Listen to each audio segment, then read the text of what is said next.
যে খাবার আপনার প্লেটে তার গল্প কি আপনি জানেন? আজ সকালে হয়তো আপনি এক প্যাকেট বিস্কুট খেয়েছেন, দুপুরে এক বোতল কোমল পানীয়, বিকেলে চিপস, রাতে সস মাখানো বার্গার।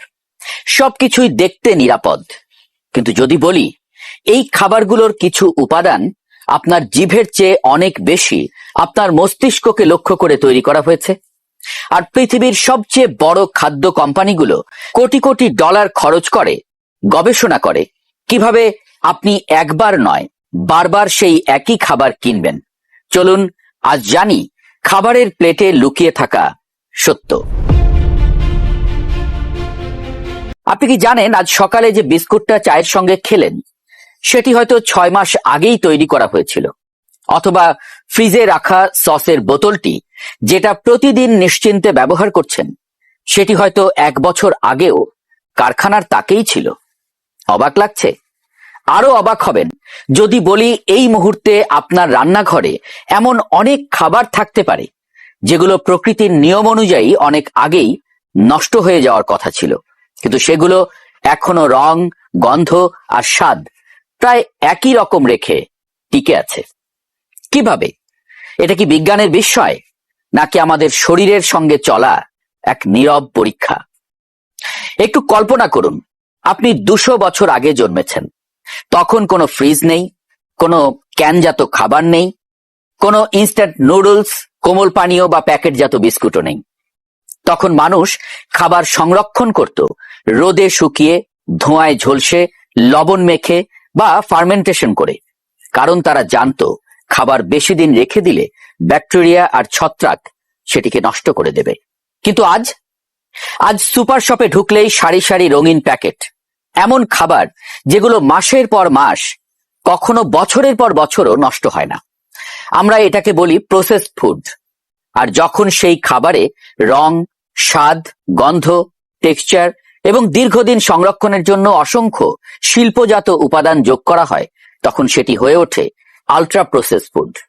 শুনতে আধুনিক, দেখতে আকর্ষণীয়, কিন্তু প্রশ্ন হলো এই খাবারগুলো কি সত্যিই আমাদের সুবিধার জন্য তৈরি, নাকি এমন ভাবে তৈরি করা হয়েছে যাতে আমরা বারবার এগুলোকে কিনি? বিশ্বজুড়ে খাদ্য শিল্প এখন ট্রিলিয়ন ডলারের ব্যবসা। বিজ্ঞানীরা শুধু খাবারকে দীর্ঘদিন ভালো রাখার প্রযুক্তি নিয়েই কাজ করেন না, তারা গবেষণা করেন মানুষের মস্তিষ্ক নিয়েও।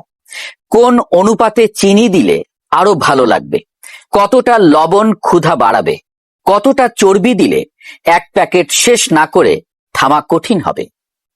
এই সূক্ষ্ম ভারসাম্যকে অনেক গবেষক ব্লিস পয়েন্ট নামে বর্ণনা করেছেন। এমন এক স্বাদের বিন্দু যেখানে খাবারটি আমাদের মস্তিষ্কের পুরস্কার ব্যবস্থাকে সবচেয়ে বেশি সক্রিয় করে।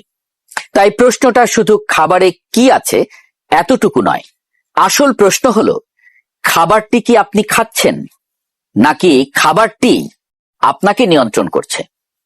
আর এখান থেকেই শুরু হয় এমন এক গল্প যার সঙ্গে জড়িয়ে আছে বিজ্ঞান, ব্যবসা, স্বাস্থ্য আর আমাদের প্রতিদিনের খাবারের প্লেট। আপনার জিভ কি খাচ্ছে, নাকি আপনার মস্তিষ্ক?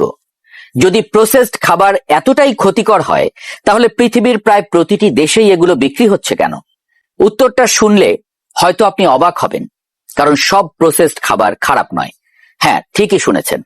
ফ্রোজেন সবজি, পাস্তুরিত দুধ, ক্যানজাত টমেটো, এমনকি সাধারণ দইও প্রসেসড খাবারের তালিকায় পড়ে। এগুলোর অনেকগুলোই নিরাপদ, আর কিছু ক্ষেত্রে পুষ্টিগুণও ভালোভাবে ধরে রাখতে পারে। তাহলে সমস্যা কোথায়? সমস্যা শুরু হয় তখন যখন খাবার আর খাবার থাকে না, বরং খাদ্য প্রকৌশলের বা ফুড ইঞ্জিনিয়ারিং এর একটি পণ্যে পরিণত হয়। হার্ভার্ডের গবেষক ডেভিড লুডউইং এবং আরো অনেক পুষ্টিবিজ্ঞানী দেখিয়েছেন অনেক আল্ট্রা প্রসেসড খাবার খুব দ্রুত হজম হয়, ফলে রক্তে গ্লুকোজ দ্রুত বাড়ে আর অল্প সময়েই নেমেও যায়। তখন শরীর আবার ক্ষুধার সংকেত দেয়, যদিও হয়তো কিছুক্ষণ আগেই আপনি খেয়েছেন। অর্থাৎ অনেক ক্ষেত্রে আপনি ক্ষুধার কারণে নয়, বরং খাবারের নকশার কারণে আবার খেতে শুরু করলেন। এবার আসি প্রিজারভেটিভে।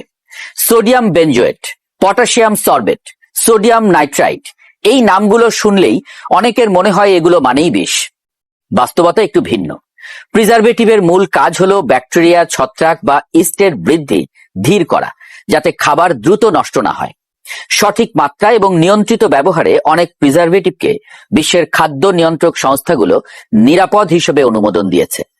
তবে এখানেই আসে দ্বিতীয় সত্য। সবচেয়ে বড় উদ্বেগ অনেক সময় প্রিজারভেটিভ নয়, বরং খাবারের সামগ্রিক গঠন। একটি কোমল পানীয়ে হয়তো অনুমোদিত প্রিজারভেটিভ আছে, কিন্তু একই সঙ্গে থাকতে পারে অতিরিক্ত চিনি।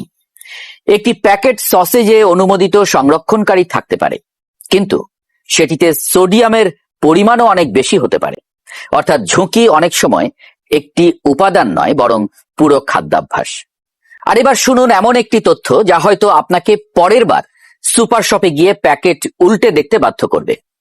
নোভা ফুড ক্লাসিফিকেশন অনুযায়ী আল্ট্রা প্রসেসড খাবার এমন ভাবে তৈরি হয় যে অনেক সময় আপনি বাড়ির রান্নাঘরে তার রেসিপি অনুসরণই করতে পারবেন না, কারণ এতে ব্যবহৃত হয় এমন সব শিল্পজাত উপাদান যেমন ফ্লেভার এনহ্যান্সার, ইমালফিয়ারার, স্ট্যাবিলাইজার, রং এবং টেক্সচারিং এজেন্ট, যেগুলো সাধারণ রান্নায় ব্যবহার করা হয় না। আর সবচেয়ে বড় চমক, 2023 সালে প্রকাশিত একাধিক বড় বৈজ্ঞানিক পর্যালোচনায় দেখা গেছে যারা নিয়মিত বেশি পরিমাণে আল্ট্রা প্রসেসড খাবার খান তাদের মধ্যে স্থূলতা, টাইপ 2 ডায়াবেটিস, হৃদরোগ এবং কিছু অন্যান্য দীর্ঘমেয়াদী স্বাস্থ্য সমস্যার ঝুঁকি তুলনামূলকভাবে বেশি দেখা যায়। তবে মনে রাখা জরুরি, এগুলোর বেশিরভাগই পর্যবেক্ষণমূলক গবেষণা, অর্থাৎ এগুলো সম্পর্ক দেখায়, সরাসরি কারণ প্রমাণ করে না। তাহলে প্রশ্ন হলো, যদি বিজ্ঞান এত কিছু জানে, যদি কোম্পানিগুলো জানে কিভাবে আমাদের আরো বেশি খাওয়ানো যায়, আর যদি আমরা জানিই না প্রতিদিন কি খাচ্ছি, তাহলে আসলে কে সিদ্ধান্ত নিচ্ছে, আপনি নাকি আপনার খাবার? সত্যটা লুকিয়ে আছে প্যাকেটের উল্টো পাশে। একটা ছোট্ট পরীক্ষা করি। পরের বার যখন সুপার শপে যাবেন, কোনো খাবার কেনার আগে মাত্র 10 সেকেন্ড সময় নিন, প্যাকেটটা উল্টে দেখুন। দেখবেন সামনে বড় বড় অক্ষরে লেখা low fat, high protein, no added sugar, কিন্তু পেছনে সেখানে ছোট ছোট অক্ষরে এমন এক তালিকা যা পড়তে অনেকেই বিরক্ত হন, আর ঠিক সেখানেই লুকিয়ে থাকে আসল গল্প। খেয়াল করে দেখবেন, উপাদানের তালিকার সবসময় যেটা সবচেয়ে বেশি আছে সেটি দিয়ে শুরু হয়। অর্থাৎ যদি প্রথম 3টি উপাদানের মধ্যে থাকে চিনি, গ্লুকোজ সিরাপ, রিফাইন্ড ময়দা বা ভেজিটেবল অয়েল, তাহলে দেখবেন এই খাবারের বড় অংশই এগুলো দিয়ে তৈরি। আর এখানেই খাদ্যশিল্পের আরেকটি কৌশল। অনেক সময় চিনি শব্দটাই লেখা হয় না, তার বদলে লেখা থাকে glucose syrup, fructose, maltodextrin, corn syrup, dextrose, নাম আলাদা, কিন্তু শরীরের কাছে এগুলোর অনেকগুলোর কাজ প্রায় একই। এবার বাংলাদেশে আসা যাক। আজ দেশের শহর থেকে গ্রাম প্রায় সর্বত্র পাওয়া যায় প্যাকেটজাত চিপস, কোমল পানীয়, ইনস্ট্যান্ট নুডলস, প্রক্রিয়াজাত মাংস, বিস্কুট, কেক, সস এবং নানা ধরনের মিষ্টি পানীয়। এগুলো নিষিদ্ধ নয়, কারণ সঠিকভাবে উৎপাদিত এবং নিয়ন্ত্রিত হলে এগুলোর অনেকগুলোই খাদ্য নিরাপত্তার মান পূরণ করতে পারে। কিন্তু আসল প্রশ্ন হলো, আমরা কত ঘন ঘন এগুলো খাচ্ছি? যদি প্রতিদিনের খাবারের বড় অংশই আল্ট্রা প্রসেসড হয়, আর ফল, শাকসবজি, ডাল, মাছ ও ঘরে রান্না করা খাবার কমে যায়, তখনই ঝুঁকি বাড়তে শুরু করে। সমস্যা একদিনে তৈরি হয় না, এটি তৈরি হয় হাজারো ছোট ছোট সিদ্ধান্তের মাধ্যমে। আর এবার শুনুন সবচেয়ে বড় চমক। ভাবুন তো, একটি আপেল নষ্ট হতে কয়েক সপ্তাহ লাগে, একটি ঘরে বানানো রুটি 2-3 দিনের মধ্যেই শক্ত হয়ে যায়, কিন্তু এমন কিছু প্যাকেটজাত খাবার আছে যেগুলো 6 মাস, 9 মাস, এমনকি 1 বছরও ভালো থাকে। এটা কি সবসময় খারাপ? না, এটা বিজ্ঞানের একটি অর্জনও হতে পারে, কারণ সঠিক প্যাকেজিং, জীবাণুমুক্ত প্রক্রিয়া এবং অনুমোদিত সংরক্ষণ প্রযুক্তি খাদ্য অপচয় কমাতে গুরুত্বপূর্ণ ভূমিকা রাখে। কিন্তু প্রশ্নটা অন্য জায়গায়। যদি একটি খাবারের দীর্ঘ শেলফ লাইফের পাশাপাশি অতিরিক্ত চিনি, লবণ, স্যাচুরেটেড ফ্যাট এবং খুব কম পুষ্টিমান থাকে, তাহলে সেটি কি প্রতিদিনের খাবার হওয়া উচিত? সম্ভবত নয়। তাহলে সমাধান কি? সমাধান কোনো জাদু নয়, বরং 5টি সহজ অভ্যাস। প্যাকেটের সামনে নয়, পেছনের উপাদানের তালিকা পড়ুন। প্রতিদিনের খাবারের বেশিরভাগ অংশ রাখুন ঘরে রান্না করা খাবার। কোমল পানীয়ের বদলে পানি বা চিনি ছাড়া পানীয় বেছে নিন। সপ্তাহে 1 বার চিপস খাওয়া আর প্রতিদিন খাওয়া দুটো এক নয়। আর সবচেয়ে গুরুত্বপূর্ণ, কোনো খাবারকে অলৌকিক, স্বাস্থ্যকর বা সম্পূর্ণ বিষ, দুটোর কোনোটাই ধরে নেবেন না। শেষ করার আগে একটি প্রশ্ন রেখে যেতে চাই।